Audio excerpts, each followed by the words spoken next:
pada hari ini ya. Ya. Seperti biasa, sebelum memulai pelajaran, kita untuk rutin berdoa terlebih dahulu. Silakan, Kosim, berdoa.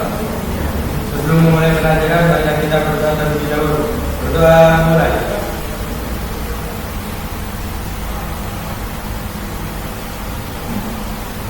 Selesai.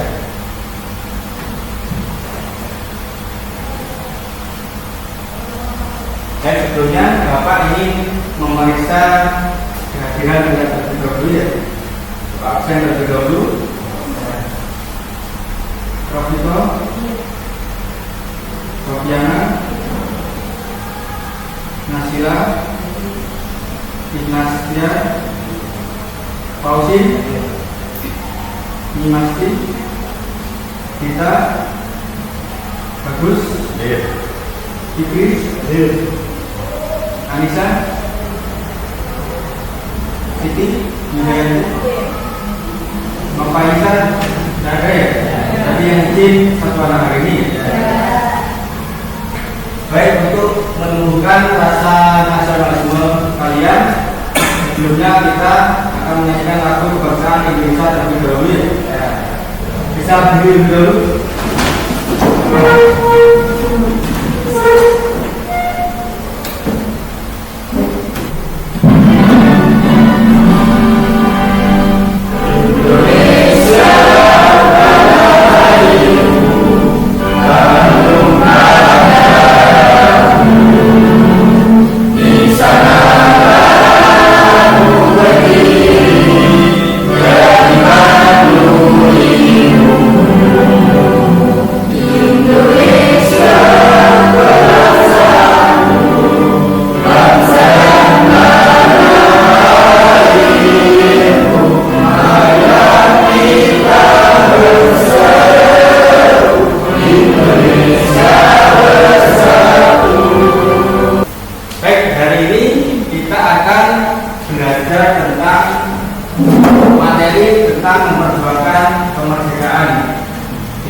Tetapi sebelumnya biar lebih semangat, kita yang lihat dulu ya. Ya, kalau Bapak bilang device mereka, kita ikuti device mereka ya. Ya, device mereka. Device mereka. Device mereka. Device mereka. Baik, terima kasih. Sudah semangat semua. Hari ini sebelum kita menginjak pada materi ini, mungkin ada yang masih ingat kalian materi sebelumnya. Materi sebelumnya apa? Apa? Sebelum materi kebagian ini materi apa? Kemarin? Ya, peran proklamator. Jadi kalian masih ingat ya materi sebelumnya. Jadi kalian berarti masih belajar. Baik, hari ini kita akan mempelajari tentang perjuangan mempertahankan kemerdekaan Indonesia. Ini adalah materi sejarah Indonesia kelas 11. Tujuan belajar pada hari ini yaitu yang pertama agar kalian melalui literasi atau membaca, kalian bisa memahami strategi dan bentuk perjuangan dari bangsa Indonesia dalam memperjuangkan pertahanan kemerdekaan. Kemudian yang kedua, melalui penyelidikan nanti melalui buku-buku kalian bisa menemukan solusi pemecahannya. Kemudian yang ketiga, melalui diskusi. Jadi nanti kalian berdiskusi ya tentang materi hari ini yang akan Bapak bagikan melalui lembar kerja. Jadi nanti Bapak membagi menjadi kelompok-kelompok untuk mendiskusikan materi hari ini. Kemudian yang keempat, nanti melalui presentasi diharapkan kalian bisa memecahkan solusi sesama kelompok lainnya, yaitu melalui aplikasi Canva nanti. Jadi nanti satu kelompok bisa mewakili kelompoknya untuk maju ke depan mempresentasikan hasilnya. Nah, kalian apa pernah lihat gambar tokoh berikut? Siapa ya? Ya, yang merah adalah tokoh Bung Tomo. Kemudian sampingnya siapa? Itu adalah Eli. Itu adalah pihak dari sekutu. Bung Tomo ini adalah tokoh yang kemerdekaan ketika membakar rakyat Surabaya gitu dalam mempertahankan kemerdekaannya. Tinggal sudah tahu ya Bapak ini ya. Nanti materinya seputar tentang peristiwa pertempuran ini dalam mempertahankan kemerdekaan. Kemudian selanjutnya ini apa ini? Tahu boleh? Surabaya ya. Ada yang pernah sih? Nah, jadi di sana merupakan dijuluki sebagai kota pahlawan. Tanggal berapa? Berapa? Ya, tanggal 10 November diperingati sebagai Hari Pahlawan. Itu adalah untuk memperjuangkan atau memperingati perjuangan dari rakyat Surabaya. Itu memperjuangkan kemerdekaan.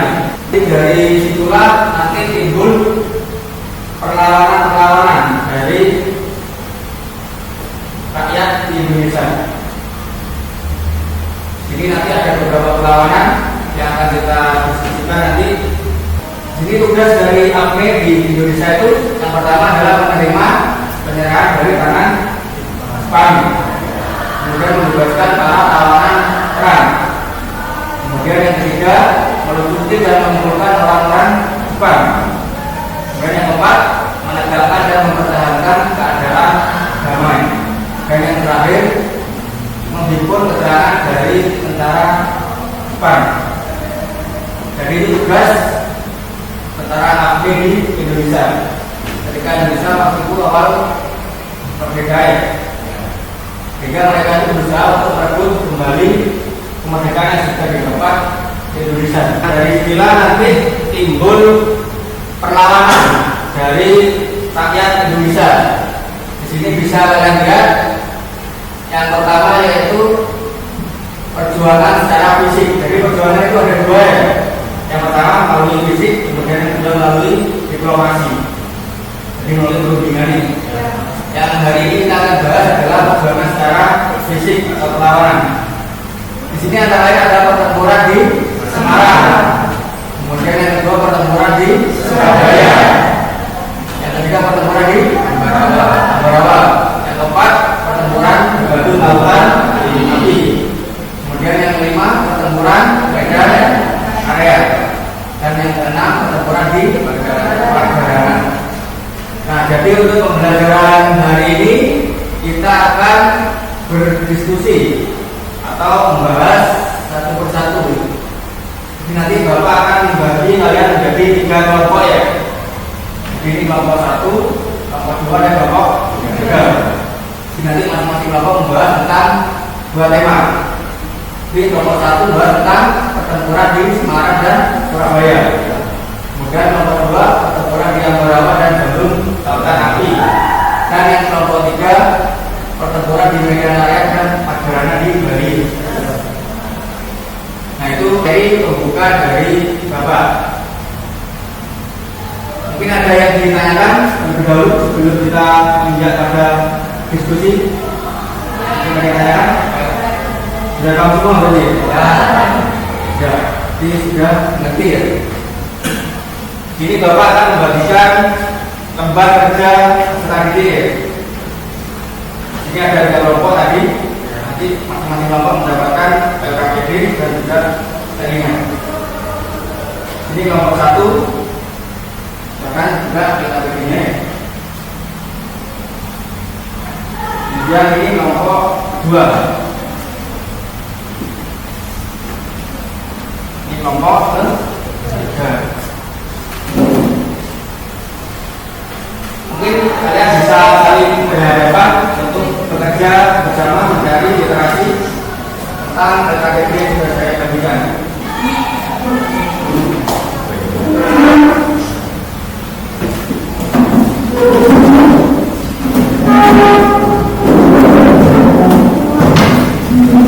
Mungkin bisa mulai berdiskusi bersama anggota. Ya. Jadi tulis nama kelompoknya, kemudian hasilnya ditulis di belakangnya.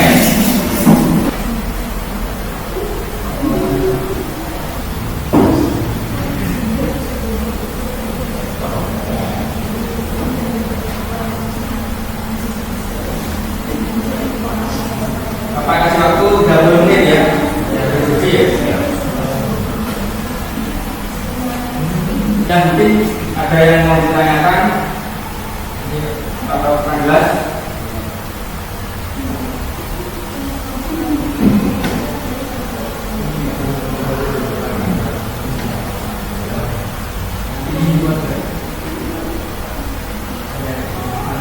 Mungkin nanti dibuat infografis di file.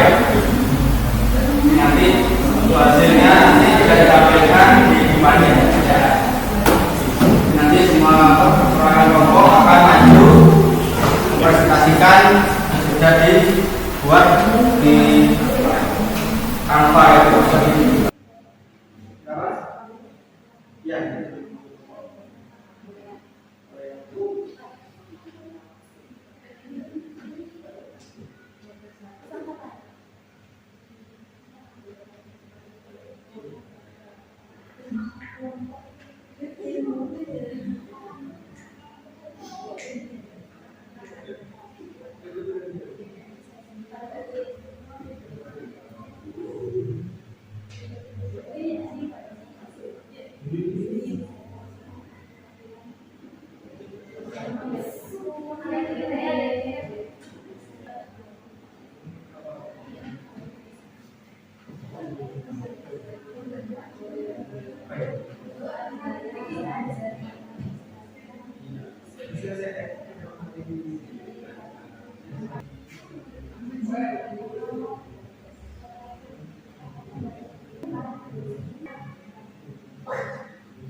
Saya rasa waktunya sudah cukup ya. Jadi kita akan menampilkan ke depan ya, satu persatu ya, melalui presentasi setiap kelompok. Ini nanti kalian tampilkan hasil dari diskusi kalian, kemudian kelompok yang lain bisa menanggapinya. Silakan kelompok satu bisa tampil ke depan, kelompok yang lain perhatikan ya.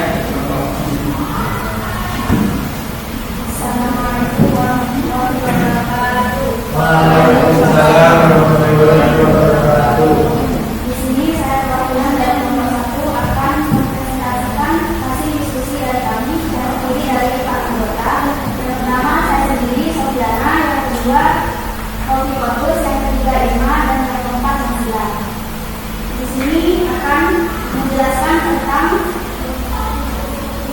pertempuran di Semarang. Latar belakang pertempuran Semarang membangun pabrik senjata berdiri. Yang kedua, tewasnya Dr. Rajali. Yang kedua, jalannya perang.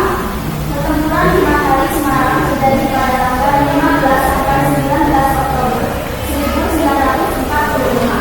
Pertempuran ini terjadi sebanyak 2.000 korban dari pemuda Semarang dan 500 pemuda. Jepang menghendaki agar senjata-senjata yang telah dirampas dikembalikan. Akhirnya Jepang menerima pernyataan Wangsa Negoro dan pihak Jepang menyerah serta melakukan gencatan senjata. Tokoh-tokoh di pertempuran di Semarang yaitu yang pertama Dr. Karyadi, Kepala Laboratorium Pusat Rumah Sakit Rakyat atau Rumah Sakit Purasara. Yang kedua, Mr. Wangsa Negoro, Gubernur Jawa Tengah. Yang kedua, pertempuran Surabaya.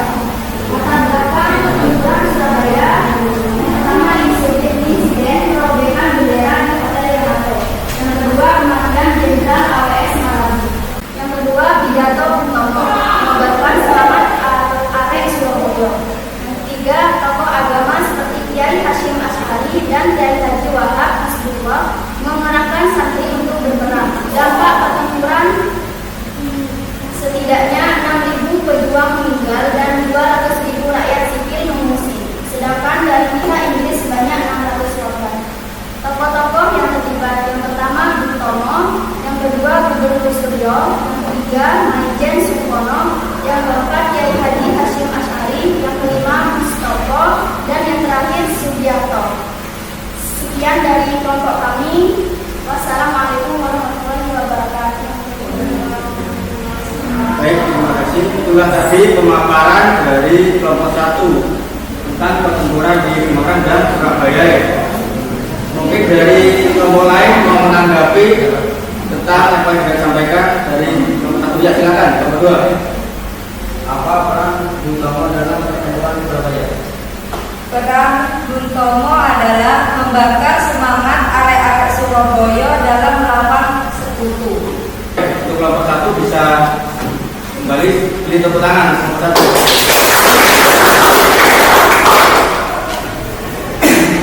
Baik, kelompok 2 silakan menampilkan hasil dari pekerjaan kalian. Assalamualaikum warahmatullahi wabarakatuh. Waalaikumsalam warahmatullahi wabarakatuh. Kami dari kelompok 2 menyampaikan hasil diskusi kami. Perkenalkan, nama saya Nimasti Santa Masaneratu dan teman saya Tati Akila. Saya di sini akan menyampaikan tentang pertempuran Ambarawa. Peristiwa pertempuran Ambarawa dilatar belakangi mendaratnya pasukan sekutu dari divisi India ke-23 di Semarang pada tanggal 20 Oktober 1945. Dalam pelaksanaannya, sekutu yang dibentengi NITA menyelewengkan kewenangan dan mengganggu kedaulatan negara Republik Indonesia. Kronologi jalannya berat. 1. Kesepakatan antara Insinyur Soekarno dan Brigadir Jenderal Gatel diingkari oleh sekutu. 2. Pertempuran Ambarawa pecah pada tanggal 20 November 1945 antara TKF di bawah pimpinan Mayor Soeharto. 3. Pada tanggal 21 November, pasukan sekutu yang berada di Magelang diboyong ke Ambarawa dengan perlindungan pesawat tempur. Dampak perang dibagi menjadi 2. Yang pertama, dampak positif. 1. Kegagalan pasukan sekutu untuk menguasai Ambarawa. 2. Pasukan tentara dan pejuang dari Indonesia berhasil membuat sekutu dan NITA mundur. Dampak negatif. 1. Banyaknya kematian yang terjadi dari kedua belah pihak, khususnya dari pihak Indonesia. 1. Pertempuran Bandung Lautan Api. Latar belakang pada 12 Oktober 1945. Pasukan Inggris dari Brigade McDonald tiba di Bandung. Mereka ingin menguasai kota ini untuk dijadikan markas strategis militer. Mereka menuntut agar semua senjata api yang dirampas dari tentara Belanda dikembalikan. Adapun kronologinya, tim Matung pertama membagi Bandung menjadi 2. Bandung Utara sebagai tempat kekuasaan sekutu dan Bandung Selatan masih dikuasai pemerintah Indonesia. 3. Sekutu yang mulai terdesak kembali mengeluarkan ultimatum kedua agar lambat-lambatnya pada 24 Maret 1946 pukul 24.00 pasukan Indonesia sudah meninggalkan Bandung sejauh 10 hingga 11 km dari pusat kota. 4. Tidak rela karena Bandung akan dikuasai oleh sekutu. Kolonel Ahmad Nasution memutuskan untuk membumi hanguskan kota Bandung bagian selatan. Namun sebelum dibakar, masyarakat diungsikan terlebih dahulu agar tak ada korban jiwa. 5. Setelah penduduk meninggalkan kota, segera dilangsungkan operasi bumi hangus dengan membakar bangunan rumah atau gedung di Bandung. Dalam sekejap, seluruh kota Bandung diselimuti gelapnya asap dan pemadaman listrik. Tokoh-tokohnya: 1. Kolonel A.H. Nasution. 2. Muhammad Toha. 3. Mayor Rukana. Sekian yang dapat saya sampaikan. Apakah ada pertanyaan? Apa peran negara dalam peran melawan sekutu? Dan atau hal berperang, meledakkan gudang senjata yang menyebabkan bandung terbakar. Ya. Di kelompok 3 bertanya tadi apa peran nama baik. Jadi peran itu mengatakan hubungan senjata ya, yang menyebabkan kita bandung itu terbakar ya. Dari kelompok lain mungkin ada yang mau ditanyakan? Sudah paham semua ya? Baik, karena sudah paham semua, lanjut kepada kelompok ketiga. Kelompok kedua bisa kembali dari kemudian tidur tangan nih. Assalamualaikum warahmatullahi wabarakatuh. Assalamualaikum warahmatullahi wabarakatuh. Kami dari kelompok 3 akan mempresentasikan pertempuran medan area dan pertempuran harga data. Kelompok 3 terdiri dari 4 orang. Yang pertama saya sendiri yang bernama Yanti, 2 Abel, 3 Putri, dan yang terakhir Yo. Saya akan membacakan pertempuran medan area.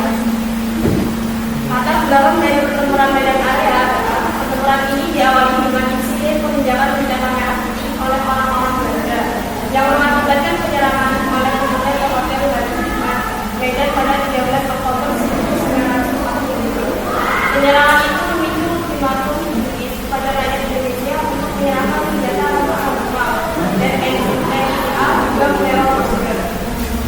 Kronologi tersebut dimulai dari tanggal 9 Oktober 1945 yang dipimpin oleh TNI Sekutu datang bersama dengan alasan ini untuk amanahnya berada di Indonesia.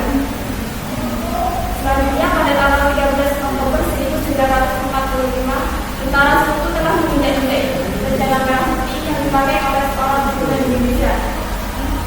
Kemudian pada tanggal 10 Desember 1945 Sekutu dan NIA melancarkan serangan besar-besaran terhadap kota Medan. Dari pertempuran tersebut menimbulkan dampak positif dan dampak negatif. Dampak positifnya meningkatkan rasa nasionalisme para pemuda. Selanjutnya pertempuran Margahayan tadi. Latar belakang pertempuran tersebut adalah disebabkan oleh kedatangan Belanda ke Indonesia untuk mengambil alih kekuasaan. Kronologi dari pertempuran tersebut yaitu pada tanggal 18 November 1946 Igusti Ngurah Rai bersama pasukannya menyerang markas Belanda di Tabanan. Serangan ini lantas membuat Belanda marah besar dan Belanda mengirimkan pasukan yang bernama Gajah Merah, Panji Hitam, dengan polisi negara dan polisi British. Sebanyak 17 orang pasukan Belanda berhasil ditembak mati oleh pasukan Kiruanara yang dipimpin Igusti Ngurah Rai. Akhir perang tersebut pada tanggal 20 November 1946 pukul 5.30 WIB pasukan Belanda menembaki pasukan artileri. Sebanyak 17 orang pasukan Belanda berhasil ditembak mati oleh pasukan Kiruanara yang dipimpin Igusti Ngurah Rai. Kondisi ini kemudian dimanfaatkan oleh Igusti Ngurah Rai dan pasukannya untuk melarikan diri dari hukuman itu. Tiba-tiba Belanda mengirimkan pesawat terbang untuk memburu Igusti Ngurah Rai bersama pasukannya.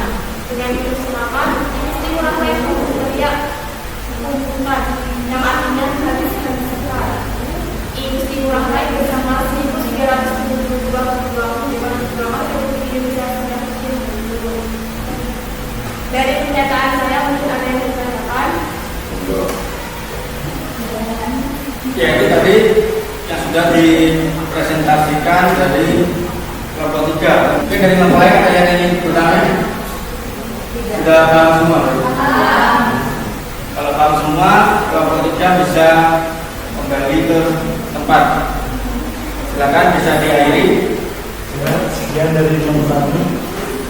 Assalamualaikum warahmatullahi wabarakatuh. Tepuk tangan.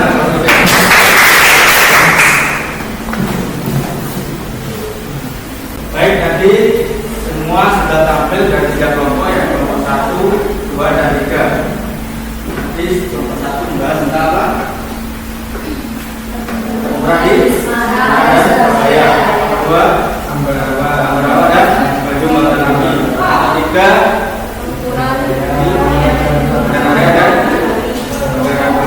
evaluasi apa yang sudah kita tampilkan, yang sudah saya tampilkan kemarin ini untuk bisa menambah menambah yang sudah kalian sampaikan di depan tadi ya. Ini adalah sebagai kumpulan atau materi yang pelengkap dari apa yang sudah kalian sampaikan. Kumpulan dari nomor 1, 2, dan 3. Nah, dari nomor 1 ini dilatar belakangi tadi oleh kematian seorang dokter Karyadi. Kemudian akhir dari pertempuran di Semarang. Ini menimbulkan korban sekitar 2000 dari pemuda Semarang. Kemudian 500 dari Jepang. Kemudian yang kedua, nanti kelompok 1 juga membahas tentang pertempuran di Surabaya. Ini diawali ketika kedatangan tentara itu yaitu 15 September 45. Jadi perbaikan bendera yang satu karena mereka tidak terima bendera Belanda itu. Kemudian semangat pemuda Surabaya itu dikibarkan oleh seorang tokoh yang bernama Bung Tomo. Jadi Bung Tomo itu membanggakan rakyat Surabaya untuk semangat melawan sekutu. Jadi dari dua belah ini juga banyak terjadi timbul korban jiwa ya. Dan setiap tanggal 10 itu diperingati seperti hari pahlawannya. Kemudian nanti kelompok 2 bahas tentang pertempuran di Ambarawa, Magelang. Ini sama didahului oleh pendaratan dari pasukan sekutu. Jadi mereka itu datang ke Indonesia. Kemudian timbul bentrokan di daerah Magelang. Kemudian jalannya perang dan mereka melakukan pertempuran melawan sekutu selama 4 hari. Pertempuran di sana itu ada berapa hari? Yaitu tanggal 12 sampai 15 Desember. Kemudian di sana untuk memperingati didirikan sebuah monumen atau tugu yang bernama Palagan Ambarawa. Kemudian yang keempat tadi pertempuran Bandung Lautan Api ya. Jadi di sana sekutu itu memberi ultimatum kepada masyarakat Bandung untuk meninggalkan daerah Bandung di utara dan jadi waktu itu pahlawannya terkenal yaitu Kolonel Ahmad Abdul Haris Nasution. Jadi itu memutuskan untuk membumi-hanguskan kota Bandung bagian selatan. Sehingga waktu itu kota Bandung bagian selatan terbakar sebagian besar dan mereka melarikan diri ke utara. Itu disebut sebagai Bandung Lautan Api. Dan dari kelompok 3 tadi menampilkan pertempuran Medan Area. Ini kronologinya didahului oleh pendaratan sekutu dipimpin oleh Kelly. Kemudian timbul perlawanan dari rakyat di Medan. Kemudian akhir dari pertempuran ini yaitu adanya komite teknis senjata untuk melakukan negosiasi agar tidak timbul korban yang terlalu. Kemudian yang terakhir pertempuran di Magelang atau di Bali. Jadi ini sudah sangat terkenal di Bali karena tokohnya yaitu Gusti Ngurah Rai. Jadi kronologinya yaitu waktu itu sekutu itu datang ke daerah Tabanan Bali. Kemudian membuat mereka marah. Dan pasukan Belanda itu mengepung daerah Bali dan dilakukan perlawanan oleh pasukan dari Gusti Ngurah Rai ini yang bernama Cium Wanarai. Kemudian Gusti Ngurah Rai itu mengucapkan dan berteriak kukutan yang artinya itu adalah habis-habisan. Jadi Gusti Ngurah Rai dan pasukannya itu berjuang sampai mati, yaitu sekitar 1372 waktu itu melawan sekutu atau Belanda ini, sehingga dikenal dengan nama Kukutan Magelang. Jadi itulah tadi perlawanan-perlawanan yang sudah kita bahas mulai dari yang pertama tadi sampai ke 6. Mungkin di sini kalian ingin bertanya dari yang sudah saya sampaikan berdasar yang kita bahas tadi juga melalui diskusi. Mungkin ada yang masih bingung dari kalian tentang materi hari ini. Oke, kalau tidak ada untuk mengevaluasi, Bapak akan membagikan soal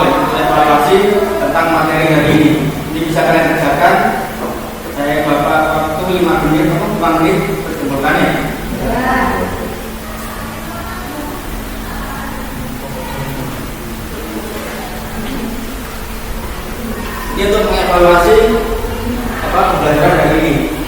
Kalian sudah paham atau belum ya? Silakan diisi, kasih nama.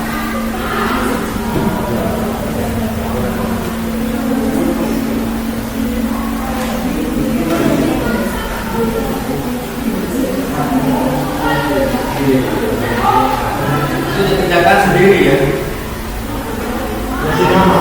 Ya, kasih nama, kerjakan sendiri. Kalau ini bukan. Itu pertanyaannya materi yang sudah kita bahas pada hari ini. Kalau kalian paham pasti bisa ya.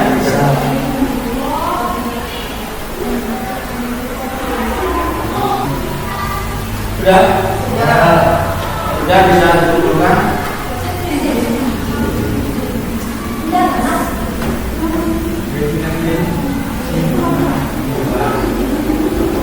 Ya, sepertinya kalau dia dari jawabannya sudah paham semua ya. Mungkin Bapak ingin meminta salah satu dari kalian untuk menyimpulkan tentang apa yang sudah kita bahas pada pertemuan hari ini. Mungkin salah satu dari kalian berani, ada yang mau tunjuk tangan? Ya, silakan. Nanti. Setelah mempelajari materi hari ini, saya mengambil tentang bidang nasionalisme dan nilai-nilai perjuangan yang bisa diambil dari ilmu perjuangan. Ya, bagus sekali. Kasih tepuk tangan. Jadi manfaat yang bisa kita peroleh yaitu kita bisa meneladani perjuangan dari para tokoh-tokoh ya, dalam mempertahankan kemerdekaan. Baik, itu mungkin untuk materi hari ini ya. Untuk pertemuan berikutnya nanti kita akan membahas tentang perlawanan melalui jalur diplomasi. Karena hari ini sudah melalui fisik ya. Jadi untuk pertemuan berikutnya nanti kita akan membahas tentang pertempuran melalui perundingan diplomasi. Jadi selain berperang juga bisa melalui jalur diplomasi. Mungkin nanti bisa tanya juga melalui Bapak, melalui alamat email atau nomor telepon yang sudah Bapak cantumkan di depan. Itu mungkin. Mungkin sebelum Bapak akhiri ada yang ingin kalian tanyakan? Ya. Berarti sudah paham semua hari ini ya? Ya. Jangan lupa untuk selalu belajar ya. Ya. Kemudian jaga kesehatan, berarti ketika jalan di rumah ya. Ya. Baik, sebelum mengakhiri pelajaran, mungkin kedua kelas ada janji untuk berdoa dulu. Sebelum mengakhiri pelajaran, kita terlebih dahulu berdoa. Baik, demikianlah materi hari ini. Silakan kalian bisa istirahat. Bapak akhiri. Wassalamualaikum warahmatullahi wabarakatuh.